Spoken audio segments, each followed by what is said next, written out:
As a women's empowerment storyteller, I see a deeper truth beneath the glamour and cruelty. Ilara was not destroyed when they pushed her to the margins. She was awakened there. Her husband's silence, her mother in law's calculated humiliation, and the mistress seated in her place did not end her story. They exposed it. This is the beginning of a woman choosing herself, her child, and the life she will build without begging for a seat at anyone else's table. At 8 months pregnant, Anya chose a cashmere dress for the brunch. After a long ride to the Boston penthouse, her mother-in-law, Catherine, met her. "We've set a spot for you in the sunroom," she said.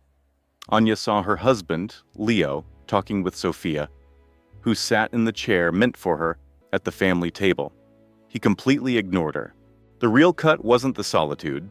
It came when Catherine Vance, elegant at 65, raised her mimosa. With perfect aim, she toasted Sophia's recent success at Leo's company.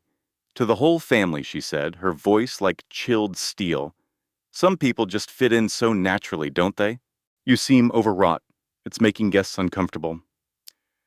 Anya was sitting by herself. Leo noticed nothing, but her brother saw it all. Minutes later, a sharp, tailored man appeared, radiating a power that commanded attention. He walked straight toward Leo's mother.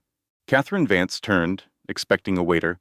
She instead met the gaze of Ethan, her daughter-in-law's powerful brother, a renowned lawyer.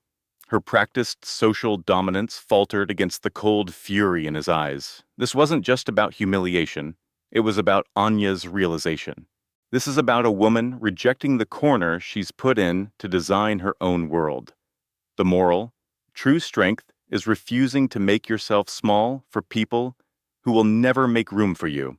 Anya's story is for all who have smiled while their spirit was breaking, when all you wanted was to scream. It's for every person pushed aside who faked being fine. For everyone who loved completely, only to learn that loyalty to the wrong person dissolves your dreams, your confidence, and who you are. This is no fantasy with a rich hero. It's a harsher reality. A moment of clarity will come for you. It might happen in a penthouse, a quiet baby's room, or a clinical hospital hallway at 4 a.m. That moment will hurt, but it will offer intense clarity. It forces you to abandon a life you thought you needed. If you endure and don't look back, you'll find a space meant for you, with people who see your worth. If Anya's story feels familiar, you know the strength in these tales. Leave a comment about what part hit you the hardest. We read them all. New here? Subscribe for weekly stories about women rebuilding after betrayal. Share this with someone who needs to hear it. You know who that person is. Send it. And if this story gave you any comfort or courage, please tap the like button. It helps us reach someone else who feels invisible. Until next week.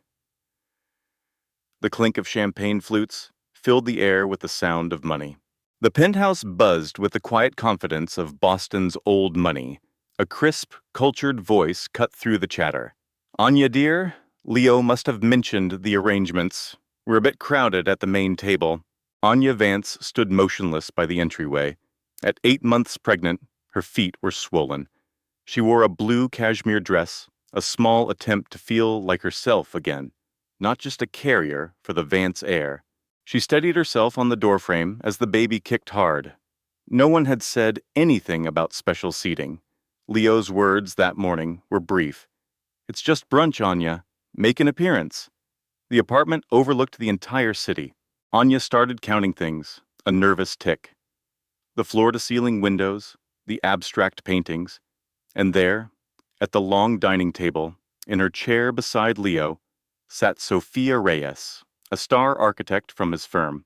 Sophia wore a sharp, tailored pantsuit, her dark hair in a sleek bun. Her eyes met Anya's across the room with an expression that wasn't apologetic. It was triumphant. Anya's eyes found Leo. Leo was laughing with his father, Richard, a glass of scotch in hand. His gaze swept the room and found Anya. A flash of irritation crossed his face, not guilt, but annoyance that his problem had arrived. He didn't come to her. He didn't excuse himself. He didn't walk over. He gave a slight dismissive nod, and it hit her. This was planned. He knew Sophia would be in her seat. Only Richard Vance, his father, began to stand. Leo's father was a good man who once told Anya she was a breath of fresh air. She held on to that. Anya, Richard started, let's find you a spot. She's fine where she is, Richard, Catherine cut in. Catherine's voice was perfectly modulated. Anya, we put you in the sunroom. It's less hectic and far better for you in your state. You must think of the baby. Anya looked at the lone armchair. She tried to find a kind intention in the words, as she always did with Catherine. There was none. She manufactured a smile. How thoughtful, she said, walking to her exile, counting her steps. 1, 2, 3. She fought back the sting in her eyes until she reached the sunroom, touching the cool glass. The air was thick with the scent of lilies. Everything Catherine did was impeccable. Anya was her only flaw, a flaw that had been pointed out with quiet regret throughout their marriage. She sat in the armchair. A small end table held a glass of water and nothing else. No plate, no silverware. This was prepared. They planned for her to be here. The baby turned inside her, a heavy, slow roll. Anya placed her hands on her belly. I see it now, she murmured. She unlocked her phone, then immediately locked it. Her phone was useless. Words failed to capture this quiet cruelty. She set it down. From the dining room, she could hear the gentle clink of silverware, the low hum of conversation from a world she wasn't part of. She had been one of them for 5 years. She learned which charities to champion, which architects to admire. She smiled when expected and stayed quiet when needed. She remembered the partnership track she gave up, a promotion she had earned. She turned it down because Leo's startup was taking off, and she thought they were a team building one life together. She re-examined that decision now, alone in the sunroom. She raised her water glass, her hand shaking. Then Catherine's voice rose for a toast, warm and inclusive. To Sophia, whose vision is taking the Vance name into the future, you are truly one of the family. Anya set her glass down. Her hands were unsteady. She looked at the single armchair, the side table, the one glass. She finally got it. She wasn't here for her comfort. She was here because Catherine had already planned this entire day, and those plans never included her at the table. The baby went still. Anya held her breath, placing a hand on her stomach. The elevator chimed softly. She knew that sound. She knew it was her brother, Ethan, without looking. She felt the energy shift in the room as Leo approached. His voice was low, controlled. It was the voice he used to manage situations, not connect with people. Can we not do this here? He murmured, though she hadn't said a thing. She had only been sitting there. She looked up at him. He held his scotch glass like a shield. I had no idea she would be here, he lied. Anya always knew Leo's small lies. He had a tell, a slight clenching of his jaw. His gaze shifted just over her head as he hedged. He was doing it now. Anya asked quietly, how long has Sophia been coming to your mother's penthouse? Leo's jaw tightened. It's business. Mom invited my entire executive team. Clara asked, and how many from your acquisitions team are at this table? Silence. Just the one? Clara answered for him. Only her. How long, Marcus? He waited a fraction too long. Since the fall gala, he mumbled. Clara didn't react. She calculated the timeline, the dates locking into place. Fall. It was late May, 8 months on. Sophia Rossi had been at Beatrice's side for 8 months, the entire duration of Clara's pregnancy. She had been in their home a dozen times. Beatrice had called it mentoring. How practical, Clara had thought, ignoring every warning sign. Does your mother know? Clara asked. About you two?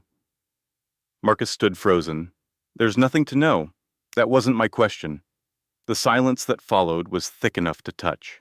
Clara felt its weight, understood its shape. She had restored historical buildings for a decade. She knew how to spot a fatal crack in a foundation. Beatrice knew. Beatrice had known the whole time, and the constant offers to rest in the private lounge were never for her comfort. It was to keep the inconvenient wife out of sight. Clara said it softly, a statement, not a question. I'm not crazy. I know what is happening. Marcus winced. She looked at this man she married 3 years prior, who had sworn she was the one solid thing in his world. She wondered when he'd become so hollow. She wondered if she ever knew him. Why didn't you tell me she would be sitting with us? Clara asked. He started, then stopped. I hoped it wouldn't be a problem. You hoped it wouldn't be a problem, she repeated, testing the absurd words in her mouth. You expected me to walk into your mother's gala, find your mistress at my table, and decide it was not a problem. He stared over her shoulder. She thought back to Christmas. An alert had popped up on his phone. She wasn't spying, just handing it to him. The message was brief. The name of a private club, a reservation time, a single heart emoji from Sophia.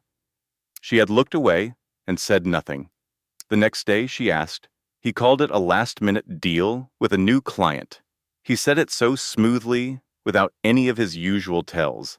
She had wanted to believe him because the alternative was unthinkable. Being 8 months pregnant and confronting this truth was a reality she was not ready for. She wasn't sure she was ready now, but she no longer had a choice. Did your mother seat her here, knowing I was coming tonight? Marcus's stillness was the answer. Her phone vibrated. A text from Jenna. You've gone dark, and that's never good. Do I need to get in the car? I'm getting in the car. She almost laughed. She was typing I'm fine when a voice cut through the ballroom. Not a shout, not an argument, but Beatrice's amplified, deliberate words. Then Arthur's voice, sharp and furious. Beatrice, for God's sake, that is enough. And then a shocked, total silence fell over the massive room. Clara was already moving toward the sound. She had heard her father-in-law use her name. She heard the stunned quiet that came after. Something that had been papered over for 3 years, finally ripped apart. She was done sitting in private lounges. She pushed open the door and walked into the gala. Clara had stepped into the ballroom as Beatrice was describing the future, the new talent being nurtured by Marcus. Talent that had come from his own team. The unspoken message could only have been about Sophia. The room's attention died the moment Clara appeared. Beatrice, her mother-in-law, was already moving. Clara would later dissect that single moment, trying to remember what she saw before her world fractured. She thought it was Marcus's expression, waiting for him to finally move, to stand between his mother and his wife, a simple act of loyalty he had failed at already 100 times before. She would never know. Beatrice crossed the floor. She was holding a small leather box. With a steady hand, she opened it, not with anger or any loss of composure. She moved with the cold precision she applied to her business dealings. She presented the box to Sophia. A vintage watch, a family heirloom, was inside. Beatrice fastened it around Sophia's wrist. The ballroom was utterly silent. A cold dread, far more chilling than any fear, washed over Clara. The gesture was a public replacement. She felt the baby kick, a sharp, sudden movement, as if the child felt the shockwave too. She stood there, feeling the ground give way. Beatrice set the empty box down with a soft, final click. I believe it is time you went home, Clara, she said. Her voice was calm, almost dismissive, as if speaking to a servant. You have made quite enough of a scene. Made a scene. She had been sitting alone in another room. Marcus was still a statue, watching the fallout of his own cowardice finally arrive. His face was that of a man who lit a match and was somehow surprised by the fire. Arthur, his father, was pale, like someone who had just witnessed a great crime. Sophia was perfectly still. She was not looking at Beatrice. She was looking at Clara. Clara would remember this with perfect clarity. Sophia's expression was not victory. It was not smug. Across the room, surrounded by 100 stunned faces, it looked devastatingly like shame. Clara scanned the room, and then she laughed. It was not a broken sound. It was the sound of someone finally accepting a painful, overdue truth. She turned and walked out of the ballroom. She crossed the lobby. She retrieved her clutch from the coat check. She always knew where her clutch was. Her mother taught her that when she was 16. Always know your exit. A woman must always have a way to leave. She went to the powder room and locked the door. She leaned against the granite counter. In her gown, 8 months pregnant, hiding in Beatrice's world on a Saturday night in May. The room smelled of expensive, cloying orchids, a scent that suddenly made her sick. The marble floor was cold beneath her heels. She placed a hand on her stomach. The baby turned, a slow, steady roll this time, a quiet reassurance. As if her son were saying, "I am right here, we are okay." "We're okay," Clara whispered. To her son, to the silent room, to herself. She just sat, breathing, in and out. She watched 3 minutes pass on the small, ornate clock. That was all she would give herself. Then she grabbed her phone. 5 missed calls from Jenna. She called her back. "Clara." Jenna's voice was tight. "You just disappeared. You sound strange. What was that?" She told me everything. She knows the entire story. "I'm hiding in a bathroom. My life is completely ruined." The silence from Jenna was a world away from the tension outside. It was the sound of a friend cycling through plans, each one more direct than the last. "I am calling Leo." Jenna said, "No, Jen, please. I don't want to. I can handle it. I just need to think. I am calling Leo." Jenna's tone made it clear the decision was made. "You can be angry with me tomorrow. I will get over it." The line went dead. Clara held the phone, looking at her own face in the mirror. Her gown was flawless. Her hair was still perfectly styled. Her expression was calm. It was a jolt of surprise. She expected to see the reflection of how she felt inside. Shattered, betrayed, and lost. Instead, she looked like a woman who'd had a long-held suspicion, confirmed, and was now deciding what to do next. Which was, she realized, exactly the case. Her phone buzzed. "Leo." She answered before it could ring twice, before she could think of what to say. "Clara." Just one word. Her name, the one only Leo and their mother, gone 5 years now, ever used, and a knot in Clara's chest. The one that had been strangling her for the last 2 hours finally began to give way. "Leo," she managed, "something's happened." "I am aware," he said. She looked at her reflection. "Jenna must have just called you." Not from Jenna. She waited. "I have something to tell you." Leo's voice got that specific, quiet cadence he used before delivering a killing blow in court. He was always precise. It was what made him a fearsome prosecutor, a sometimes maddening older brother, and the only person you wanted on your side in a disaster. "I should have spoken up weeks ago. I was waiting for you to see it.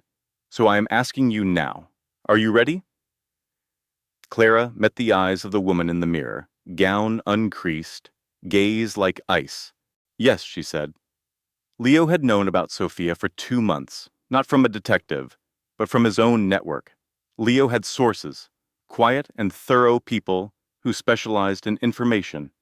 And when Clara had come for Easter with that specific guarded look he recognized from their childhood, he had his people start looking. He had been gathering options for her, he explained, not building a case against Marcus, but creating exit plans for when she was ready. "And what if I had chosen to stay?" Clara asked, "to try to fix this?" "Then I would have deleted the files," Leo said, "and you never would have known any of it." She knew he was telling the truth. "Stay put," he said. "I am 15 minutes away." He was there in 15 minutes. From the upstairs bedroom, Chloe heard the chime. She heard Margaret's heels clicking on the travertine, a measured, confident sound, unchallenged. Then the door opened. Owen's voice was sharp. "Where's Chloe?" She stepped into the hallway. The landing gave her a perfect view of the foyer. Owen stood in the entrance, a silhouette. His dark jacket was unbuttoned. His face wore that look, the one she rarely saw. Once after she fell from the monkey bars, and again when their dad got the news, and the time she called him from Dallas stranded.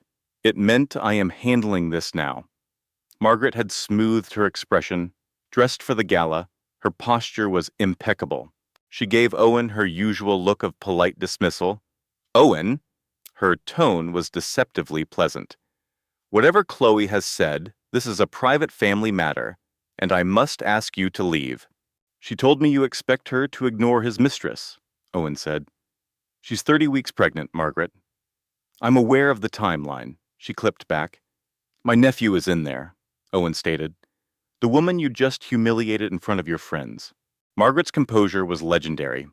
It held firm, but her eyes betrayed a quick reassessment. She was recalculating his potential for damage. Chloe had seen that look aimed at others, but Owen always could counter it. Owen was already steps ahead. Chloe is coming with me, he stated.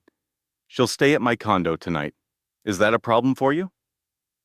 Daniel appeared on the landing, at last. He looked from his mother to Owen, a man trapped between titans.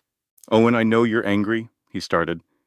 You let her ambush your pregnant wife, Owen said, his voice dangerously low. And you stood by. The foyer was silent. Daniel's mouth opened, then closed. It was the truth, and undeniable. Let me be very clear, Owen said, looking at Margaret. Because you don't understand what happens next. And I want you to. His voice remained level. He knew precisely how much pressure to apply. He applied it now. He mentioned a Monday meeting with 2 of Daniel's board members. That an investor named Katya was on the agenda. That a series of wire transfers were of particular interest. This could be simple, he said, or very public. Margaret said nothing. Her expression, however, was murderous. Chloe descended the sweeping staircase. She carried her purse, her phone, and the card Henry had pressed into her hand. She hadn't glanced at it yet. She had her son, a tangible weight inside her. At the base of the stairs, she saw Henry. He stood apart, shadowed by a large canvas, watching a crisis he knew he helped create. He wasn't malicious. She had always known that. He simply chose comfort over courage. Always. She felt pity for him. She'd look at the card later. I am so sorry, Chloe, Henry whispered. She squeezed his arm as she passed. The humid Austin air felt heavy on her skin. Owen walked beside her, close but not touching. He had always been her protector. She got in. He started the engine. He drove silently for 5 minutes, letting her process. Then, tell me everything. From the start. Chloe looked down at the card. Arthur Vance, family law. On the back, Henry's writing, the best and discreet. Call him. She put the card in her purse. The city lights streaked by, and she started to talk. They were parked in front of Owen's condo. 25 minutes later, she fell silent. She'd been watching the car's clock tick by. Owen hadn't said a word. He just listened, his hands tight on the wheel, his focus on the road, telling her he was furious. His quiet stillness meant cold rage. How long have you known, he finally asked, about Katya? Chloe looked at her lap. I saw a picture from that Zurich Tech Summit. It was posted online in November. And I saw her wearing the watch, the one he designed. It was unmistakable. What was his excuse? A strategic partner gift. He made it sound routine. And you believed him? I had to. It felt like survival. Chloe considered the word. It sounded pathetic, but it was more complicated. I was newly pregnant and had just left my job and my city for him. I needed his world to be real. Owen just nodded, understanding. He never poured salt in a wound. She replayed the past months in sharp, little flashes of betrayal. Margaret dismissing her design ideas for the penthouse. Chloe had pretended it didn't bother her. She had lied to herself, just as she'd believed in the positive pregnancy test. She remembered Daniel's face when he saw it, that fractional hesitation before he smiled. Not we're having a baby, but I have to tell my mother. His news to share. Then the late nights scrolling through Katya's feed, looking for something she didn't want to find. She told Owen about the nightly searches. His jaw tightened. "You went through this alone," he stated. "I just needed to get past the first trimester, to feel like I could face it." "I know," he said softly. She pressed a hand to the cool glass of the window. The lights of Austin glittered below. "I deserved better than this." It wasn't a question, but a quiet statement. "I've known for a while. I just felt trapped." Owen just said, "Yes." They went inside his condo. The space was like him, clean, sharp, and intentional. It was minimalist, but comfortable. He made peppermint tea without asking. He'd kept it since her college breakup years ago.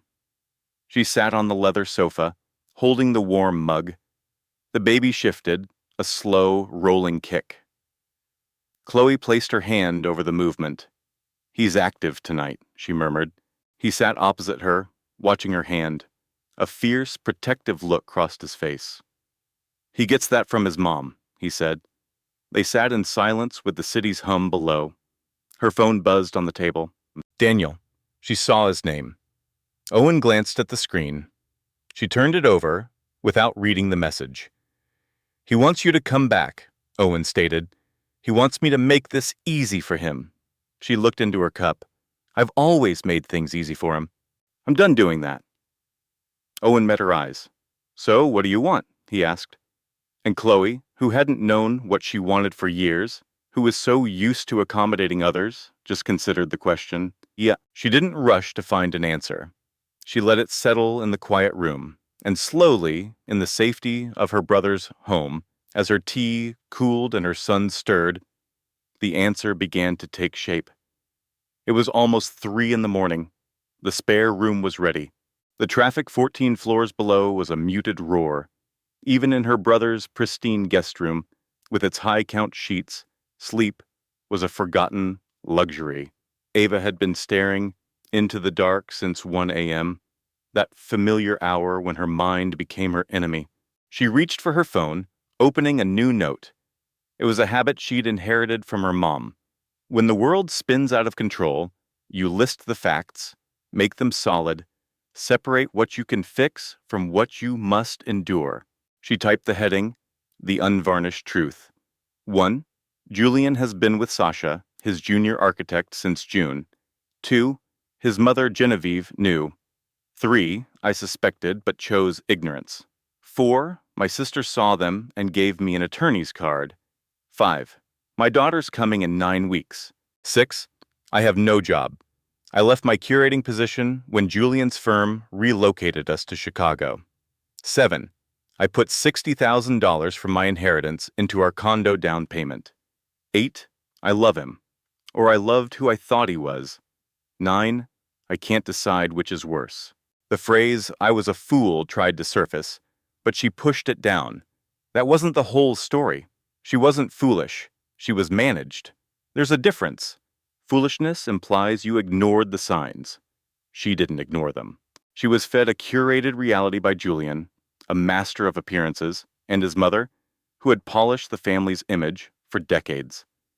It wasn't naivety, it was trust. She wanted their life to be as beautiful as he designed it. Love had made her compliant. She closed the app. Lying there, she welcomed the anger, not the hot, messy fury from last night, but a cold, clear rage that settles when you finally see someone without the filter of your love. He knew she would see that 5-figure transfer to Sasha on their shared financial app. He sat next to her on the sofa while she was looking at strollers. He just watched, his expression calm, like a man observing a carefully planned demolition from a safe distance. For 4 years, she knew Julian detested confrontation. She had always been the mediator, managing his family's expectations and soothing his mother's anxieties. She was done being his manager. She was done smoothing things over for his comfort. She realized that in the quiet space she had created for his ease, something else had taken root. By making herself smaller to accommodate him, she had left a void, and Sasha had simply filled it. That realization was what finally shattered her composure. It wasn't just fury at Julian. It was fury at herself, the quiet, agreeable woman who endured Genevieve's subtle slights and never once said, "You will not speak to me that way." That version of her was gone. At 4 in the morning, a new fear surfaced. She hadn't felt the baby kick in hours. She knew it was probably normal. The books and apps all said that movement can slow down, that it's rarely a cause for alarm. She held her breath, waiting. A minute stretched into 2. Silence.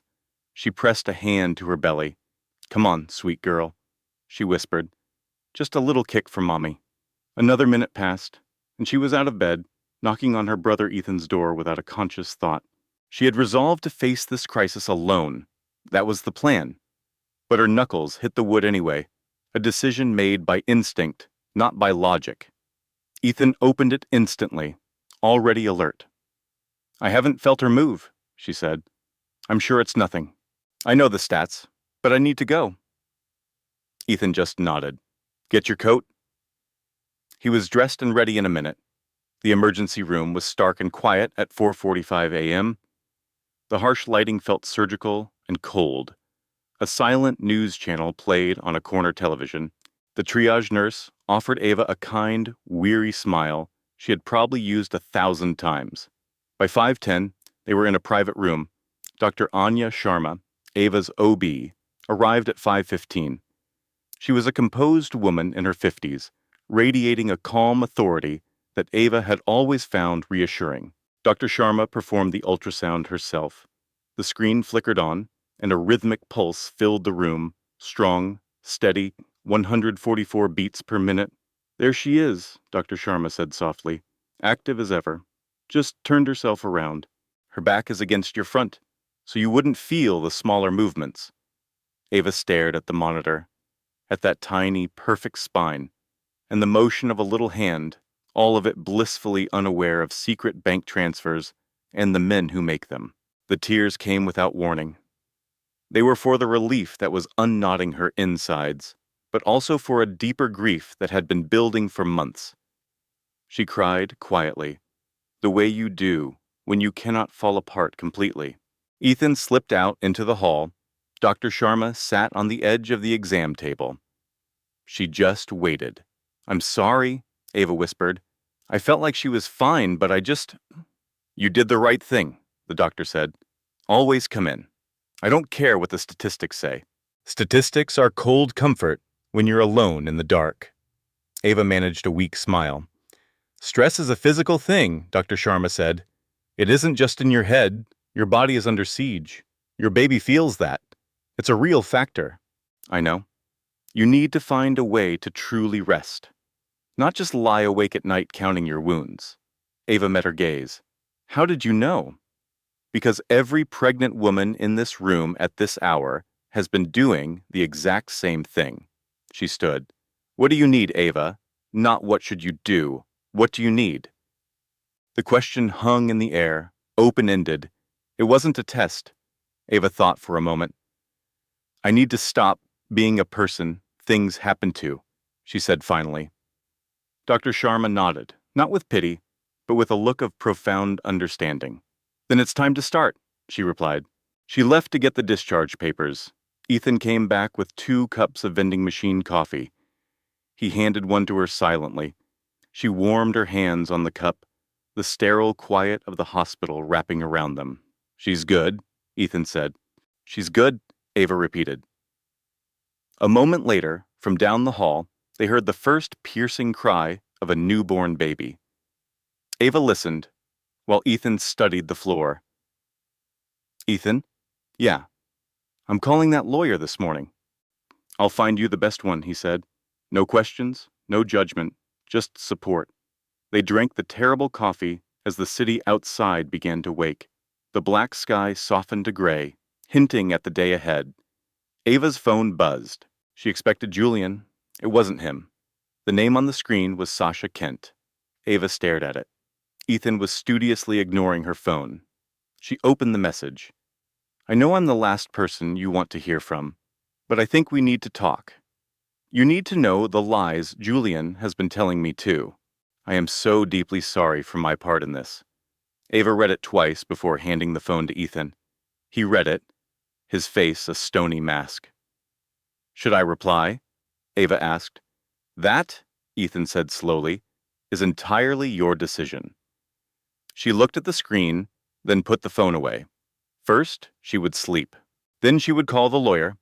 After that, she would deal with Sasha. For 4 years, her life had been about minimizing conflict for others. From this moment on, her own well-being came first. 3 days later, they met at a coffee shop downtown, a neutral zone near Ethan's office that Ava had picked. She had shared her location with Ethan. Her friend Chloe was parked across the street, hazards on, ready with what she called emergency extraction energy. Sasha was already there, at a small table near the back, watching the door. She saw Ava walk in but didn't gesture. She looked different from her polished online photos. The expensive blouse was gone, replaced with a plain coat she kept on, as if ready for a quick exit. The confident smile was replaced by a weariness that had settled deep in her eyes. The last few days had clearly taken a toll on her as well. Thank you for coming, Sasha said. Ava took the seat across from her. I'm still not sure why I did. I understand, Sasha replied. When the waitress came, Ava ordered a tea. Sasha declined. Tell me what you need to, Ava said, her voice even and calm. Mark told me, Chloe began, that you were aware of us. Isla's face was a mask. He said you were basically separated, living under the same roof. He told me this baby was an accident you both had mixed feelings about. He swore you were okay with him seeing someone else. He told you I was fine. I know how that sounds, Chloe said quickly. I really do, but I wanted it to be true, so I let myself believe it. Her hands were flat on the coffee shop table. This was no act. I should have pressed him. I should have known better. But trusting him was easier. Yes, Isla said. I understand that perfectly. Chloe met her eyes. I've been doing the same thing for the last 5 years, Isla added. Chloe fell silent. So when you saw the calendar invite, she said finally, then stopped. I need you to know, I never meant for you to find it that way. I swear. How did you imagine it would happen? I thought, he said he was going to tell you, that he had a plan to dissolve things quietly. I didn't think he would just let you find it, let it detonate like that. She shook her head. That doesn't excuse my part in this, I know. Isla watched her. So young, not a monster, not a predator, just a woman who fell for a sales pitch from a man who was an expert at closing a deal and was now left with the aftermath. Forgiveness wasn't a consideration today, and maybe it never would be, not in the way people typically mean, but at last she could see her clearly without the haze of rage. You said you had things to show me, Isla said. Show me. Chloe opened her phone. She had saved it all, screenshots of texts, saved voicemails, the digital file you build when your gut tells you to, a thread from May where Mark explicitly said Isla was in the loop, a text from July where he called the pregnancy a timing complication, but not an emotional barrier, a chain of emails from last month mapping out his future, a future where Chloe was the centerpiece, with no mention of consulting his wife. She passed the phone over the table. Isla swiped through the images, reading them with the cold precision of a designer reviewing flawed blueprints, seeing the structure for what it was, not the dream it was sold as. He had lied, brilliantly, to both of them. He told Chloe that Isla knew and was fine. He told Isla there was nothing to know. He had engineered 2 distinct realities, feeding each woman the narrative she needed to hear to keep her in place. Not from cruelty, she realized, but because he was a man who could not bear to be the villain. He would construct a world from lies before he would ever stand in a room and be seen. He managed us both, Isla said, more to herself than to Chloe. He told each of us whatever story kept the peace. Chloe didn't answer. Do you still love him? Isla asked. Chloe was quiet for a long moment. I think I loved a character he performed, she said. I'm not sure that man is real. At some point, I designed myself into the background, Isla thought. Not into the background, Isla said aloud. Into a box. Chloe looked at her. A connection passed between them. Not friendship, not forgiveness, but something more raw. A shared, harsh enlightenment. You can use those, Chloe said, gesturing to the phone. I will sign anything you need. Just have your lawyer send the papers. David looked at her, his expression puzzled. For what? Because her story is true, Isla said, her eyes on the second phone on the table. And for what he allowed to happen to her. She was carrying his child. She never deserved that. Neither did you, he replied. You deserved honesty. She rose, pulling on her coat and picking up her purse.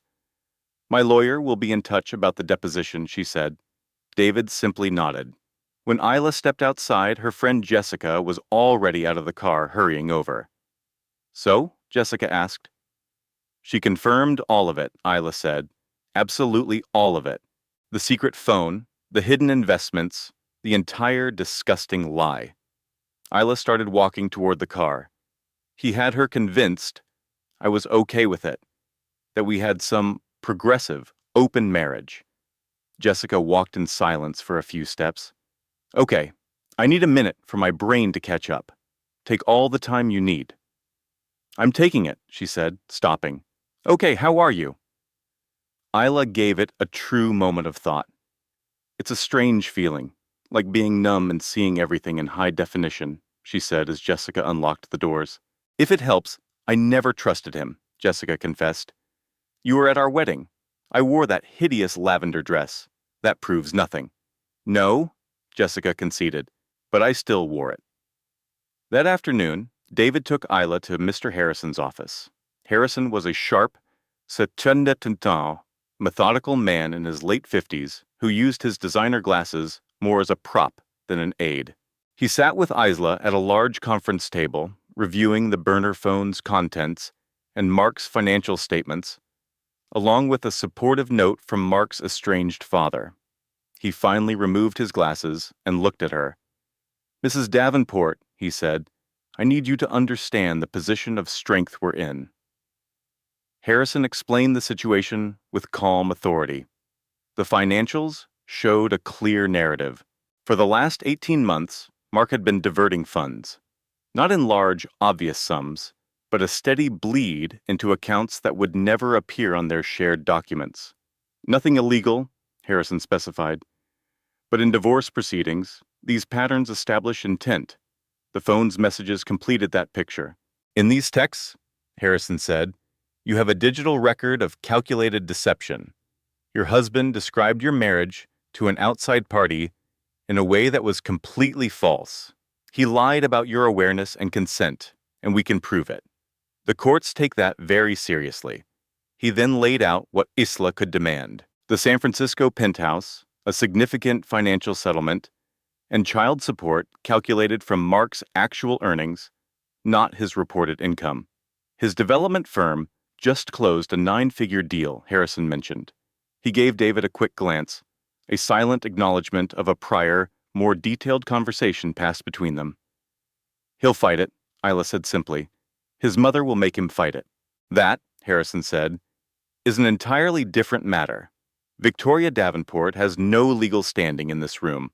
Her power is the decades of influence she holds over a son who has never made a major life decision without her. Our strategy is to make the cost of a fight so astronomically high that even she will see the wisdom in settling. Isla nodded. Slowly. She thought she would be terrified sitting here. She had prepared for it. Instead, she felt a deep calm, the feeling of a choice that was made months ago finally being put into motion. The decision wasn't made today. It was made in a hospital ER at 3 a.m. This was merely the paperwork. She found a condo that same week in David's building, a few floors below his. It's a vacant unit. My pregnant sister needs to be nearby. That is the entire story, he had said with finality.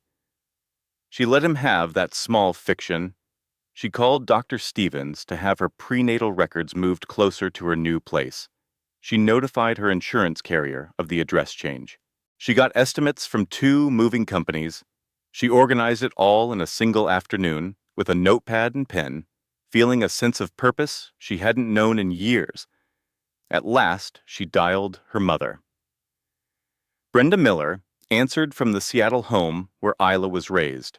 Isla had been dreading this phone call. Brenda genuinely loved Mark. She wasn't just acting the part of a happy mother-in-law. At their wedding, she'd told Isla, "He's a good, solid man, honey. That's a rare thing." And she believed it. But Brenda, now 65, had seen enough of life to absorb a crisis without making it a drama. She had raised 2 children while managing a retail business and had buried a husband 5 years ago, all without ever adopting the role of a victim. She heard the entire story without a single interruption. When Isla finished, there was a brief silence. "I'm on my way," Brenda announced. "Mom, that's not necessary. My plane lands Friday. I already have the confirmation email. There is no point in arguing with a woman who has already booked her ticket." Mark appeared at the building the following day. David, much to Isla's surprise, escorted him into the lobby. She decided to meet him there, in a public area where she could leave easily. Mark looked completely drained, like a man who assumed sleepless nights would count as penance, only to discover they were just sleepless nights. "Can we please just talk?" he asked. "We are talking," she answered, her voice cool. He sank into a chair. "I do still love you." She met his eyes without a flicker. "I know you do," she said. "I don't doubt that for a single second." He seemed to relax, just slightly, at her words. "But I've been thinking," she continued, "about the kind of love that fails to protect. A love that can exist beside profound manipulation, that chooses the easy route over the right one, every time." She glanced down at her own hands. "That love is real, I can see that. It's just not a foundation you can build a life on." "You just stood there," Isla said, her voice quiet but unyielding. "At your mother's party, when she brought her into our home, you let your mother humiliate me while I was carrying our son. You just stood there." He offered no defense. There was none to be found. He knew it, and the acknowledgement was clear in his eyes. That reality offered no victory, just a quiet, heavy certainty. "You need to work with Leo," she stated, her voice flat. "For our daughter's sake, I won't make this a war." A hand went to her growing belly. "But it is happening. This is non-negotiable." David just nodded, his gaze fixed on the Persian rug. His eyes met hers, swimming with regret. "Clara, I'm so sorry," he choked out. "I know that means nothing now, but it's the truth." "I know," she replied, turning to go. That night, sleep never came. Her mother, Susan, was flying into Chicago tomorrow. The moving company was booked for 2 weeks out. The first mediation with Leo was Friday. There were 1,001 details to manage, all demanding her attention. In her sterile new kitchen, she began opening cabinet doors. At 2 in the morning, she started to unpack. All 6 cupboards, the cutlery drawer, the high shelf above the oven, her pregnancy making the lower cabinets an awkward negotiation.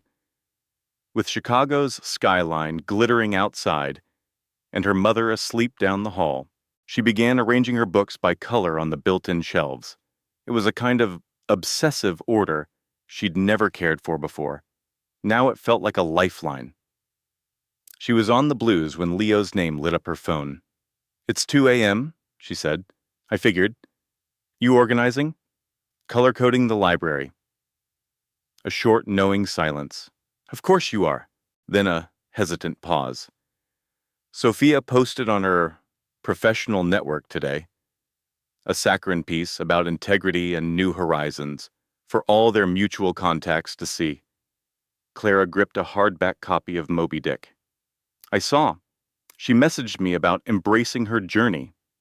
Richard left their family dinner after 10 minutes. He called my office this afternoon." Clara was still. "My father-in-law called you," she repeated. "Yes.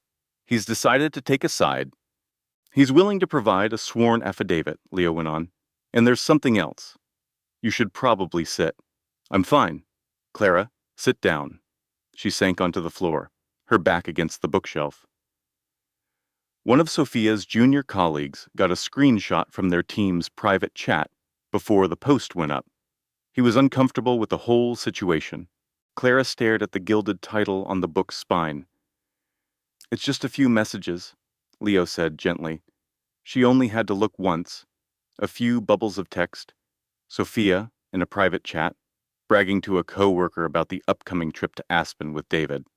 Her tone was smug, dismissive of complications back home. "It's time to clear the path for those who truly belong," she had typed, right after a picture of a new designer ski jacket. Clara handed the phone back. The feeling that settled over her wasn't triumph or vindication.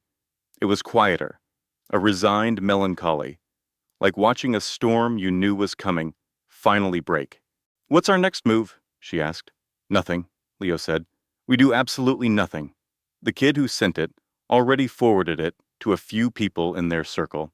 "The post and the chat are making the rounds. Sophia is trying to scrub it, but you can't erase a screenshot. The damage is done." Clara nodded, letting it sink in. Clara thought of Margaret. For 4 years, she had contorted herself, trying to earn her mother-in-law's approval. She had played small to soothe Margaret's ego, but now she understood she was never the problem. Clara was simply the obstacle to Margaret's grand design for her son's life. No amount of effort would have changed that. Seeing the damning bank records brought no joy, only a flicker of pity. Richard delivered the portfolio to Leo the next morning. They were statements from a private trust, showing a pattern of asset transfers for nearly a year. Nothing illegal, but coldly strategic. A methodical funneling of funds for a divorce Margaret had been engineering long before Clara knew a thing. While Clara planned a nursery, bought baby gifts, and weathered Margaret's subtle insults about her career, her mother-in-law was ensuring Clara would be left with next to nothing. Leo presented the files to David, leaving Richard's name out of it. David sat at the conference table, his face pale as he read. He looked up, his voice a ghost. "She always said you'd never fit in," he admitted, "that this world would break you." Leo asked, "And what did you say?" David's silence was the only answer. Leo made a note. The junior exec from David's company signed the statement without a fuss, adding a quick text to Clara. "Good luck." Clara wrote back, "Thank you." It was the last they'd speak for years. Margaret's name appeared on her phone 3 times that week. Clara let it ring. She let Leo handle it all. He was a master of insulation. The final meeting was 2 weeks later in his downtown Chicago office. Margaret and Richard, Clara and David, with Leo moderating. Margaret looked smaller, as if she'd deflated in the past 21 days. Her rigid posture had softened into a slump. She looked at Clara. "What I did was unconscionable. I am sorry." The apology was brittle, costing her dearly. Clara could see the toll. She didn't say, "I forgive you." That felt impossible. She might never. Instead, she offered, "Thank you." It wasn't about a change of heart. Clara was a pragmatist. It was confirmation that consequences were real, that you couldn't just shatter a person's life with a cruel financial strategy and walk away unscathed. That would have to be enough. David agreed to every term Leo presented. He didn't fight for the penthouse. He didn't contest the financials. His new lawyer was a reasonable woman who understood a losing battle. The divorce moved with a speed that startled Clara and seemed to liberate David, who perhaps hadn't realized the weight of sustaining so many lies. He was a better man once the deceit was gone.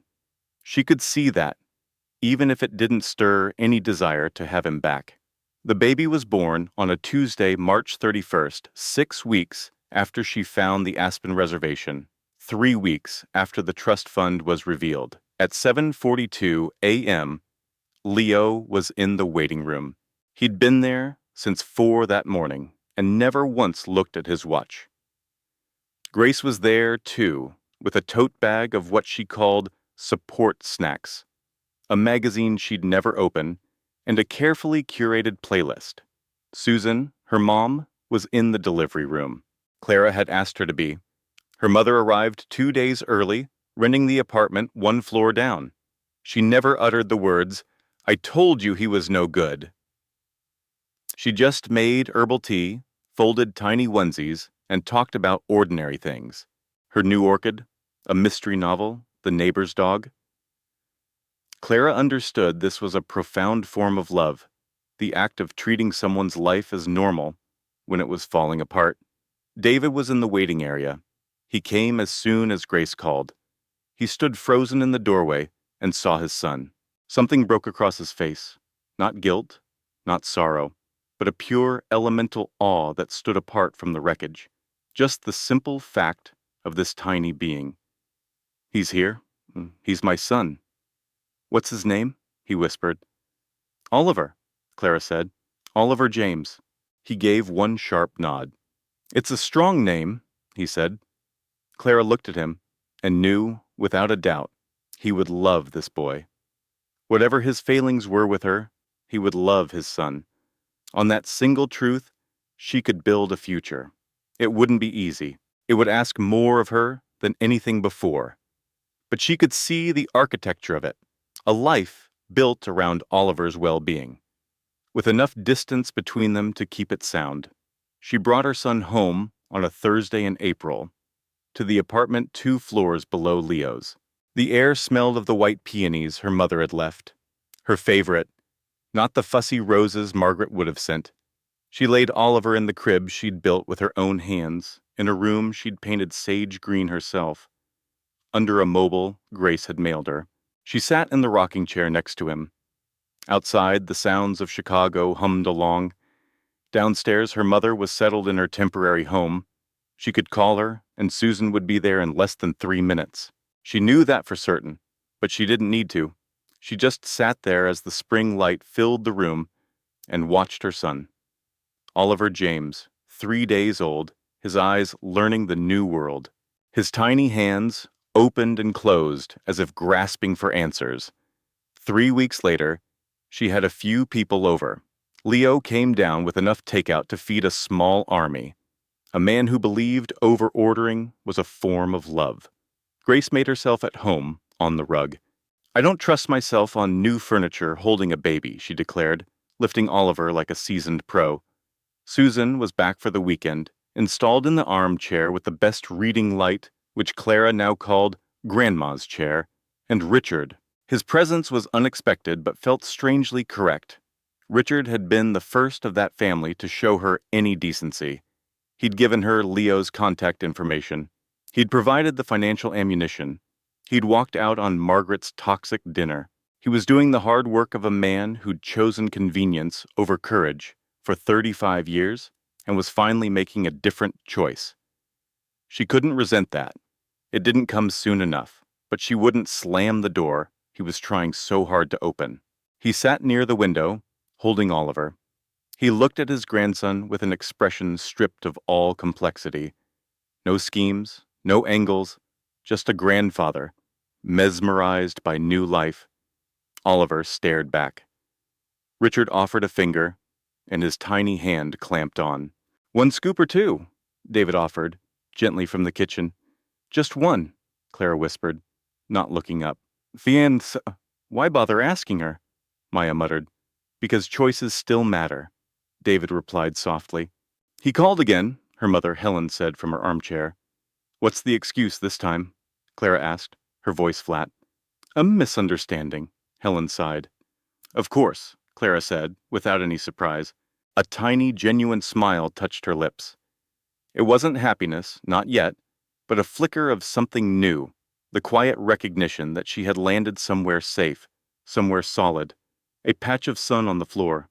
The baby kicked, a secret message, just for her. Her brother and sister arguing over nothing. Her father watching her with quiet concern. For months, she had been terrified of losing the gilded cage, forgetting the simple comfort of her real home.